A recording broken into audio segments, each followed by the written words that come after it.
Hi guys! At welcome sa aking YouTube channel. At ngayon is first time kong makapasok dito sa SeaWorld guys, Abu Dhabi. So located in Abu Dhabi siya. Ngayon, samahan niyo akong panoorin yung mga kaganapan dito sa SeaWorld. So bago ang lahat is kumain pala kami. At ngayon is first time kong makakita ng ito, cucumber pala to. Ayan. Pero buhay yan sila, hindi yan sila patay. So dito, usually sa ibang bansa guys, yung mga lamang dagat talaga, lamang lupa na naman. Lamang dagat is na sa loob na talaga sila ng ng mga bahay-bahay. Malaking bahay yung pinasukan namin. So isang malaking aquarium yung nasa likuran ko. Ayan, lahat ng lamang dagat is nandyan na sa loob. So, I'm so very happy kasi for the first time, diba, sa buhay ko na makapasok ng ganito kalawak na karagatan sa loob ng isang malaking gusali. So, ayan, kasi nga pag pinagpala ka, yan nga yung sinasabi nila na enjoy now, suffer later. So, hindi nyo alam kung ano yung mga pinagdadaanan namin. Pagkatapos ng mga magagandang mga view sa ating likuran na nakikita nyo. So, mayroon siyang iba't ibang pwedeng puntahan na activities dito sa SeaWorld guys. Pero usually talaga is yung ano talaga siya, aquarium talaga. Malaking aquarium, hindi lang naman dito sa Abu Dhabi yan. Diba? Meron din sa iba't ibang bansa, katulad ng Singapore, meron din silang aquarium doon, malaking aquarium. Sa Pilipinas meron din. O dito din sa Abu Dhabi para pantay-pantay na kami. O, mapapawaw na siya. So, yan. Lakad-lakad muna ang ating Disney princess. Yung sa likuran ko is masyadong blurred talaga yung sa likuran. Ayan na. Yung penguin. So ilang beses na akong nakakita ng penguin guys. Kasi dito din sa Al Ain Zoo is dito din sa Al Ain Zoo. Sa Al Ain Zoo. Yan. Diyan ako nakakakita ng pinakaunang penguin. Hindi ito pinakauna. Kung baga doon ako sa Al Ain Zoo nakakita ng penguin. So dito is yan ang muna. Ayan. Hindi naman siya nakakaano. Hindi naman ako masyadong nag-enjoy. Kunti lang. Busog yung mata ko dyan.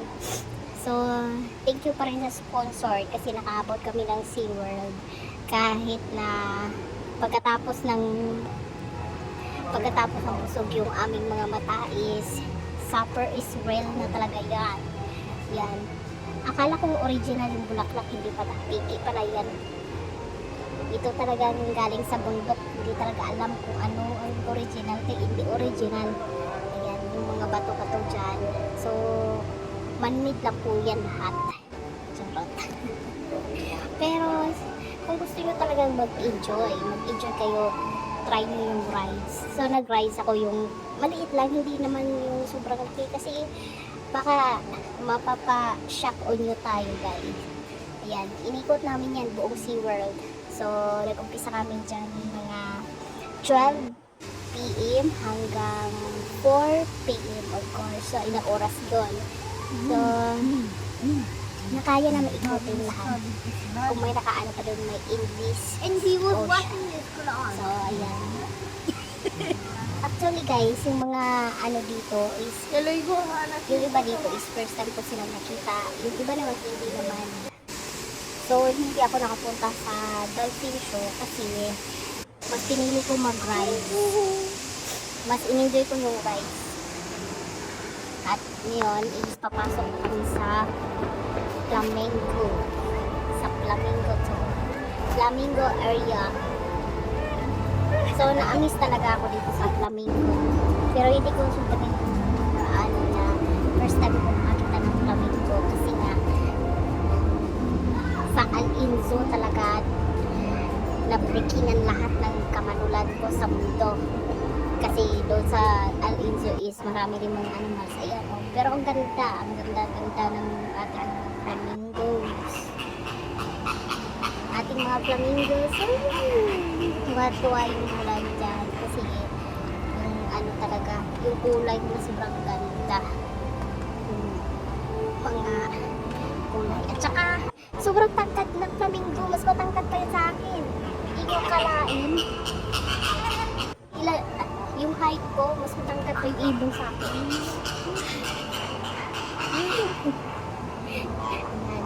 Diba? At yun, may ano talaga ako dito. Sobrang na-amaze ako dito sa bandang dito. Kasi yung ating mga alagad ko. Sobrang dami talaga nila. So, kung pwede pa nga lang sisisid ako dyan tapos kukuha ko ng uulamin kapag sa bahay. Ginawa ko na. Kaso lang. Bak bak geliyor bir tane. Alasın. Bawal talaga yan. Yung iba. Wow! Sabi ng iba. Ako wala lang. At ito naman. Ito yung first time ko makakita dito ng shark. Yung shark kasi, akala ko sobrang nakakatakot hindi pala. Pero pag lulusong ka dyan, naman, pati kaluluwa mo hindi naman natili sa katawan mo. Yan, bumababa na ang marine niya. Diba? Wow! Pero hindi yan excited. So, yung escalator nila guys, yan, napalibutan talaga yun ng aquarium. Yan na, diba? Kung nasa ilalim kami ng aquarium, siguro, iniisip ko dyan, habang kumukuha ako ng video, na paano na lang kaya pag nabutas to, hindi siguro talaga kami mabubuhay. Kahit marunong kapag lumangoy, siyempre yung pressure ng tubig. Yan yung iniisip ko. O, di ba yung shark? So, nung una ko talagang akala ko malaking isda lang, shark pala yun. Sabi ko, uy, shark pala to. Ganito pala yung mukha ng shark. Hindi siya nakakatakot ha? Promise, hindi nakakatakot. At dito ako na-amaze guys. Sobra. Akala ko yung lang siya, yung wala lang, pero buhay pala to. Gumagalaw-galaw pa nga. Pero sobrang na-amaze ako. Kasi sabi ko, wow. It's beautiful. Diba? Yan.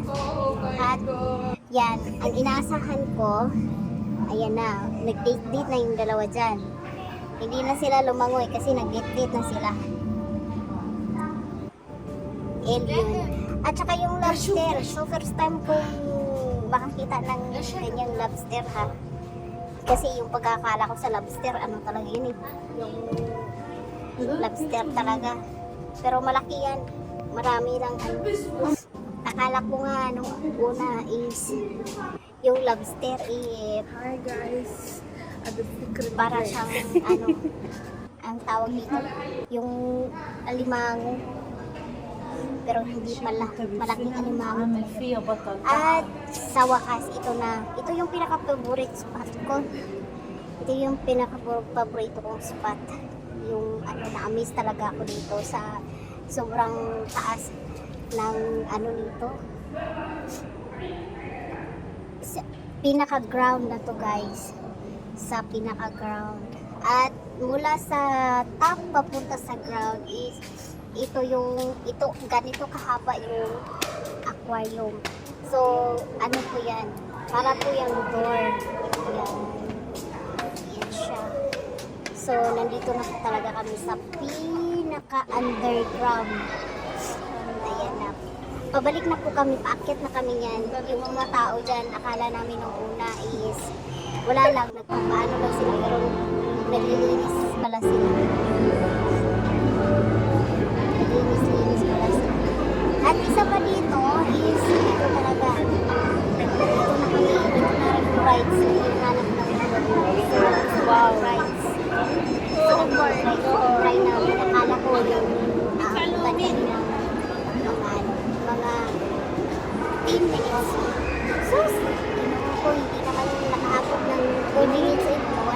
Basta hindi yan, na baby, ako sa. sumuka. Charot. Hindi na sumuka yung lugar nyo. Pero, ang ganda ng loob. Ah, wala ba?